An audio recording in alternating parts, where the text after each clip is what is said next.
student, how are you? Welcome back to my YouTube channel Chemistry with Richa. So student, we are discussing the structure of atom unit and it is the unit of class 11. Student, we are discussing part 15 of this unit and before this unit we discussing many types law and many topics and today topic is our electronic configuration of the elements. आज हम देखेंगे कि electrons का electronic कन्फिगरेशंस जो होता है हम किस तरह से करते हैं। स्टूडेंट एक्चुअली इससे पहले जो वीडियोस हैं मैंने उसमें आपको मेनली 4 रूल्स बताए थे कि जिसमें मेनली आपका Pauli exclusive law, number 2 Hund's and Aufbau, okay, Aufbau law and energy level diagram, energy level diagrams, ये चारों जो लॉज थे मेनली ये आपको किसी भी एटम्स में इलेक्ट्रॉन फिलिंग के लिए मोस्ट इम्पॉर्टेंट होते हैं। तो आप क्या कर सकते हैं कि इसी वीडियो के डिस्क्रिप्शन बॉक्स में जाके वहां से इन सारे वीडियोस के लिंक देख सकते हैं ताकि आपको समझ में आ जाए कि हम जिन लॉ के अकॉर्डिंग इलेक्ट्रॉन्स को फिल कर रहे हैं वो किसके अकॉर्डिंग फिल कर रहे हैं। तो चारों लॉ की जो आपको प्रीवियस वीडियो इसी वीडियो के डिस्क्रिप्शन बॉक्स में जाके मिल जाएगी। एंड स्टूडेंट क्लास 11 की unit some basic concept of chemistry के आपको फुल वीडियो लेक्चर मेरे क्लास 11 के प्लेलिस्ट में आप प्लेलिस्ट ओपन करेंगे क्लास 12 के लिए और क्लास 11 की भी प्लेलिस्ट है। तो क्लास 12 के में सारा जितना 12 का कंटेंट है और 11 में 11 का जितना कंटेंट है आप वहां से जाके चेक कर सकते हैं। चलिए स्टार्ट करते हैं। तो मेनली अगर आप आई होप सो जो स्टूडेंट रेगुलरली फॉलो कर रहे हैं वो सारे लोगों को इन वीडियोस को प्रॉपरली देख रहे होंगे। अदरवाइज जो और स्टूडेंट हैं वो जो नए हैं या फिर जो उन्होंने नहीं देखा है चाहे तो वो लोग फिर इनको प्रीवियस वीडियोस को आप वॉच कर सकते हैं। लेट्स सी, अब इन लॉ के अकॉर्डिंग थोड़ा सा एक रिवीजन में ले लेती हूँ कि जैसे मैंने बताया कि आपके s ऑर्बिटल्स में कितने इलेक्ट्रॉन्स फिल होते हैं 2, ठीक है, एक आपका क्लॉकवाइज है दूसरा एंटी क्लॉकवाइज, ठीक है। p में होते हैं आपके 6 यानी इसमें ऑर्बिटल्स होते हैं 3 यानी इसमें हम मैक्सिमम 3 जो आपके 6 इलेक्ट्रॉन्स है वो फिल कर सकते हैं। हर एक ऑर्बिटल्स में आपको +4 और +4 करते हुए जाना है। अब अगर मैं डी में देखूं तो डी में स्टूडेंट कितने फिल हो जाएंगे और इसका +4 करूं तो 10 और इसकी सब शेल्स हो जाएंगे 1 2 3 4 5 यानी इसके अंदर 10 इलेक्ट्रॉन्स आपके फिल हो जाएंगे, ओके। और एफ में एफ में यहां से कितने फिल हो जाएंगे, अब 4 कर देंगे तो यहां से 14 1 2 3 4 5 1 2 3 4 5 6 7 अब हर एक में 2, ठीक है। लॉ के अकॉर्डिंग ये तो मैं एक साथ फिल कर रही हूँ। अदरवाइज क्या होता है कि लॉ के अकॉर्डिंग पहले आप क्लॉकवाइज फिल करते हैं और फिर दूसरा एंटी क्लॉकवाइज फिल करते हैं, ठीक है स्टूडेंट। अब ये तो हुए आपके एसपीडीएफ में कि आप जिसके अकॉर्डिंग इलेक्ट्रॉन्स फिल करते हैं। अब मैंने एनर्जी लेवल्स को बनाया था जिसमें आपका फर्स्ट एस प्रीवियस वीडियो में आपको मिल जाएगा, 2s 3s एनर्जी लेवल जो था 4s 5s 6s and 7s, ठीक है। अब उसके बाद क्या करेंगे हम p ऑर्बिटल्स के लिए, क्योंकि फर्स्ट ऑर्बिटल में सिर्फ s होता है तो 2p 3p 4p 5p 6p and 7p। अब आपको मैं रिपीट इसलिए कर रही हूं ताकि आपका हल्का सा रिवीजन हो जाए। अब अगर हम डी में देखें तो डी के लिए ऊपर से left orbital 3d 4d 5d and 6d and ऐसे एफ के लिए 4f एंड 5f, ठीक है। ये तो आप समझ जाएंगे तो मैं इसको हटा देती हूँ। Come to the next point, let's see. अब एनर्जी के जो हम इलेक्ट्रॉन्स की फिलिंग करेंगे तो बैक से चलेंगे इस तरह से, s ऑर्बिटल से होते हुए आपके हम किस में जाएंगे फिर से, यानी s फर्स्ट s के बैक से जाएंगे और उसके बाद फिर से यहां से बैक, ठीक है, ऐसे बैक होते हुए यहां से फिर इस तरह से, ठीक है। तो अब स्टूडेंट यानी आप देखते तो 1s2 उसके बाद आ जाएगा आपका 2s2 फिर आपका 2p6, ठीक। तो 2p में आपके कितने मैक्सिमम भरने 6। तो इसी जैसे जैसे आपका एटॉमिक नंबर होगा तो एटॉमिक नंबर के अकॉर्डिंग हम इलेक्ट्रॉन्स को क्या करेंगे, लगातार फिलिंग करते हुए चलेंगे। अब आप देखिए कैल्शियम तक, अब इसमें ये तो चलिए sp-df में होगा। अब इसमें एक जो आता है आपका एक्साइटेड स्टेट वाला डी वाला, स्टूडेंट सबसे ज्यादा वही कंफ्यूज होते हैं कि अगर आप देखेंगे ये आपने देख समझ लिया होगा, ठीक है। अब मैं आपको एक चीज बता दूं कि आप एक सबसे पहले स्क्रीनशॉट ले लिया करिए ताकि आपको नोट्स बनाने में प्रॉपरली आसानी रहे। अब आपके कैल्शियम का नंबर होता है 20, ठीक है। यहां तक तो आपका ऑर्बिटल फिल होता है ठीक से, लेकिन उसके बाद क्या होता है, इलेक्ट्रॉन्स आपका फिर 3d ऑर्बिटल में जाने लगता है। लेकिन आप देखिए 3d से पहले आपका 4s ऑर्बिटल फिल होगा, और 4s ऑर्बिटल्स में भी क्या होता है कि आप जब हम 3d में बढ़ते हैं, यानी 3d में आपका मान लीजिए 4s2 अगर आपका कंप्लीट हो गया, 4s2 भी और 5s2 भी हो सकते हैं, यहाँ पे 4d भी होता है। तो सबसे ज्यादा जो स्टूडेंट को कंफ्यूजन होता है वो इसी में होता है कि आप मान लीजिए 3d में है, मैं भी आपको सिर्फ एक ऐसे ही समझा रही हूँ, फिर जब मैं प्रॉपरली बताऊंगी तो आपको दोबारा से बताऊंगी कि 3d में मान लीजिए आपके 3 हैं और यहाँ पे 2 है, ठीक। फिर जब अगर आपका 3d में 4 इलेक्ट्रॉन होगा और यहाँ पे आपका 4s2 होगा, तो उस कंडीशंस में क्या होगा, एक्साइटेड स्टेट में आके एक इलेक्ट्रॉन इसका यहाँ पे जंप कर जाएगा, तो यहाँ पे फिर आपका 3d5 एंड 4s1 हो जाएगा। क्यों हो जाएगा, आप रीजन देखिए, क्योंकि according to energy state half filled and full filled orbitals जो आते हैं they are the most important, और आपके जो हाफ फील्ड इलेक्ट्रॉन्स हैं या फुल फील्ड इलेक्ट्रॉन्स हैं वो ज्यादा स्टेबल होते हैं, क्योंकि डी में क्या होता है आपके 5 स्ट्रक्चर्स होते हैं, तो इसमें मैक्सिमम या तो 10 इलेक्ट्रॉन्स फिल हो तो आपका ये स्टेबल होगा, अदरवाइज क्या होगा, आपके अगर 5 इलेक्ट्रॉन्स फिल हैं तो उस कंडीशन में ये मोर स्टेबल होगा। तो अपनी स्टेबिलिटी कंट्रोल करने के लिए ये एक इलेक्ट्रॉन जैसे 4 होने वाला होता है, तो 4 में फिर आपका यहाँ 4 के बाद सीधा यहाँ से क्या होता है आपका 3 के बाद सीधा 4 नहीं आएगा, फिर इसमें 5 इलेक्ट्रॉन्स फिल होंगे, एक जो होगा आपका ऐसे जंप होके आ जाएगा। चलिए स्टार्ट करते हैं विद फ्यू एग्जांपल्स। पहले स्टार्ट करते हैं हम फ्यू एग्जांपल्स, अब देख लेते हैं हाइड्रोजन, ठीक है। हाइड्रोजन का जो एटॉमिक नंबर होता है वो होता है फर्स्ट, तो अब अगर हम फिल करेंगे जैसे मैंने बनाया तो इसका जाएगा फर्स्ट s1, यानी इसमें सिर्फ 1 ही इलेक्ट्रॉन जो होगा फिल होगा। अब स्टूडेंट दूसरा मैं देखती हूँ, second one is the helium, helium का एटॉमिक नंबर होता है 2, तो यहाँ पे जब मैं फिल करूंगी 1s2। अब now lithium, come on to the lithium, तो फर्स्ट s2, ठीक है, ये आपका फील्ड ऑर्बिटल होगा, हाइड्रोजन हीलियम लिथियम। अब इसमें जाएगा 2s1, दूसरे ऑर्बिटल्स में ये फिल हो जाएगा। Now come to on the boron, boron का है 5, तो अब हम जब फिल करेंगे तो 1s2 2s2 एंड नाउ अब आ जाएगा आपका 2p, ठीक है। कितना बचा, अगर मुझे 5 कंट्रोल काउंट करूं मैं तो 2 एंड 2 4 एंड p1।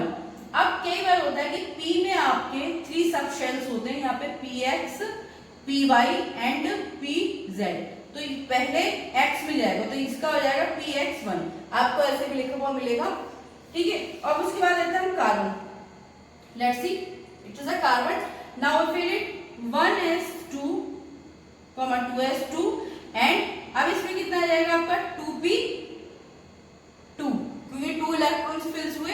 इस कंडीशन में आप xy भी लिख सकते हैं, आप सिर्फ यह फिल करके आपका 2p2 फिल कर सकते हैं। Now come on to the nitrogen, let's see 1s2 2s2 and 2p, कितना बचा 7 करना है मुझे, यहाँ से ऐड करूंगी मैं, 2 और 2 4, लेफ्ट आउट द 3, ठीक है।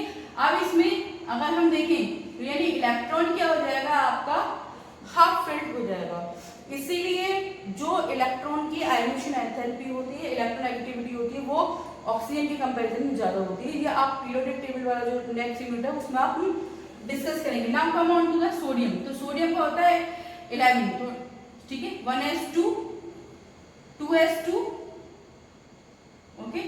नाउ 2p6, इसको मैं यहाँ से हटा देती हूँ, कितना होगा स्टूडेंट 10, अगर हम काउंट करें 2 और 2 4 और 6 10, नाउ कितना बचेगा, थर्ड ऑर्बिटल आ जाएगा आपका 3s1, ठीक।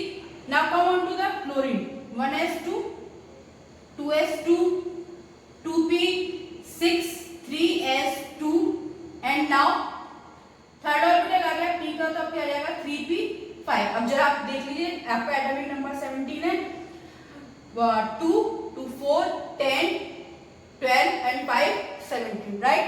Now come on to the argon. It's a क्या है आपका आर्गन जी, इनर्ट गैस है, और इनर्ट गैस में यानी लास्ट ऑर्बिटल आपका फिल होगा। सो 1s2 2s2 2p6 3s2 and 3p6, यानी इसमें लास्ट वाला ऑर्बिटल आपका पूरी तरह से फिल हो गया। Now come on to the calcium. अब स्टूडेंट कैल्शियम में अगर हम देखेंगे तो जब अब आपका इसके बाद जो होगा, ठीक है, 1s2 2s2 2p6 3s2 3p6,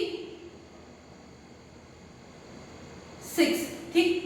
अब इसके बाद क्या होगा, पहले डी ऑर्बिटल आएगा, लेकिन डी ऑर्बिटल के जब यहाँ पे पहले क्या फिल हो जाएगा, यहाँ पे फिल होगा आपका s2 4s, यानी 4s2, क्योंकि कल मैंने n प्लस रूल से n+l वाले रूल्स आपको अच्छे से समझाया था कि एनर्जी लेवल्स के अकॉर्डिंग हम किस तरह से इलेक्ट्रॉन्स को फिल कर सकते हैं, इसलिए जो पहले 4s2 में जाएगा। अब मैं आपको बताती हूँ within a few examples how we write down the d orbitals electronic configurations. Okay,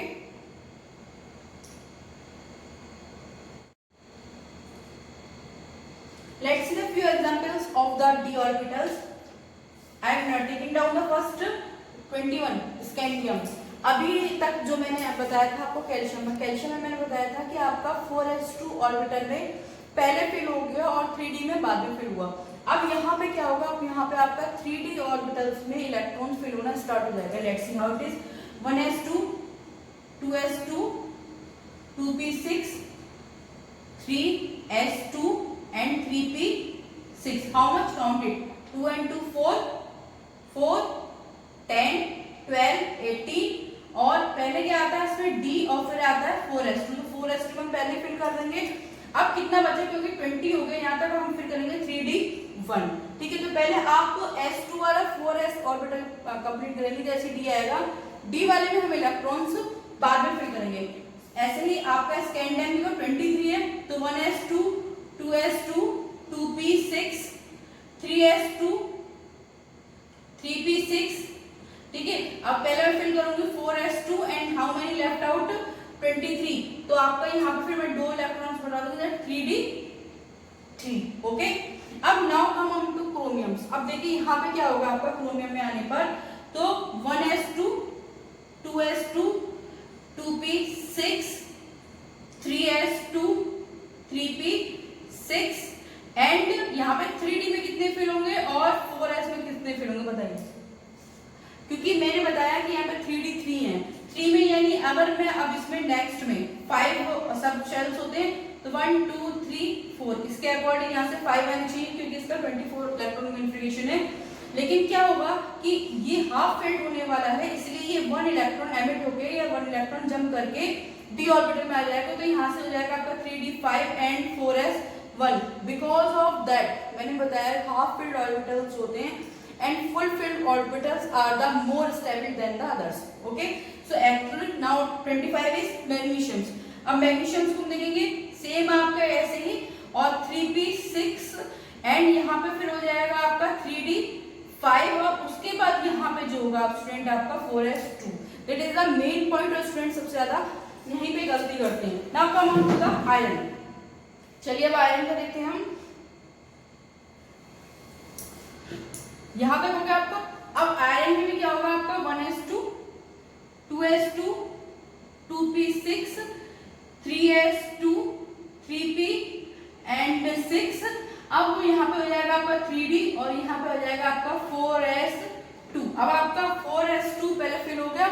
अब जो नेक्स्ट इलेक्ट्रॉन है वो एमिट होगा, जो आपका सॉरी फील्ड जो होगा आपका d ऑर्बिटल में हो जाएगा, तो यहाँ पे हो जाएगा 3d6।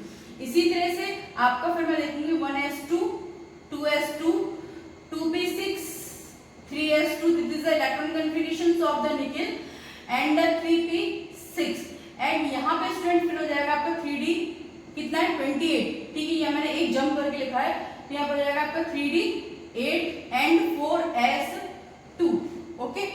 अब जरा हम काउंट कर ले 10 2 2 4 6 10 10 और से आपका हो जाएगा 80 और 20 एंड 28। ओके, अब आपका हम जब कॉपर में देखते हैं, अब कॉपर में सेम पहले की तरह से क्या होगा कि अब यहाँ पे 8 है, क्योंकि अब अगर 8 में अब कॉपर में 29 है तो 1 2 3 4 5 1 2 3 4 5, ठीक है। अब इलेक्ट्रॉनिक कॉन्फ़िगरेशन अगर 8 में देखूंगी मैं 1 2 3 4 5 6 7 8, तो इसमें हम 9 आ जाएंगे, तो इसमें भी एक इलेक्ट्रॉन फेल होगा। तो इसमें भी सेम ऐसे ही आपका एक इलेक्ट्रॉन जंप करके d ऑर्बिटल्स में आ जाएगा। तो 1s2 2p6 3s2 and 3p6 and यहाँ पे स्टूडेंट हो जाएगा फिर आपका 3d10 सीधा, एक इसका filling 3d10 and 4s1। Okay, and about the zinc में फिर आप पूरा सेम ऐसे ही लिखेंगे, आपका 3d10 रहेगा और यहाँ पे फिर आपका 4s2 हो जाएगा। ओके स्टूडेंट, अगर अब हम इसके बाद देखें, अगर आपका f ऑर्बिटल्स का इलेक्ट्रॉन फिलिंग्स आता है तो f इलेक्ट्रॉन क्या होता है कि उसमें n-2d, ठीक है, और n-1f और उसके बाद ns। तो f ऑर्बिटल्स में फिल करने के लिए जो पहले इलेक्ट्रॉन जाएगा वो n-2d 2 ठीक, और n-1 f में हो जाएगा और ns, इस तरह से ये फिलिंग होता है। तो 2-4 ये होते हैं आपके 100 एंड 188। तो उसमें भी आपका मेनली क्या होता है f ऑर्बिटल्स में अगर आप देखेंगे देखने के लिए तो आपका रेनेडियम्स जो होता है, रेनेडियम्स का जो होता है आपका इलेक्ट्रॉन कॉन्फ़िगरेशंस, उसको फिर हम लास्ट में लगा के आगे फिल कर देते हैं, ठीक है। तो स्टूडेंट आज के लिए इतना ही, और आपकी यूनिट यहाँ फिनिश हुई। नेक्स्ट यूनिट के साथ और नेक्स्ट वीडियोस के साथ हम फिर से लेके आएंगे। सारे वीडियो वेल एक्सप्लेन्ड है and please please please channel को शेयर कीजिए, सब्सक्राइब कीजिए और दूसरे स्टूडेंट के साथ भी शेयर कीजिए ताकि उनको ये पूरा बेनिफिट मिल सके। Thank you and stay watching.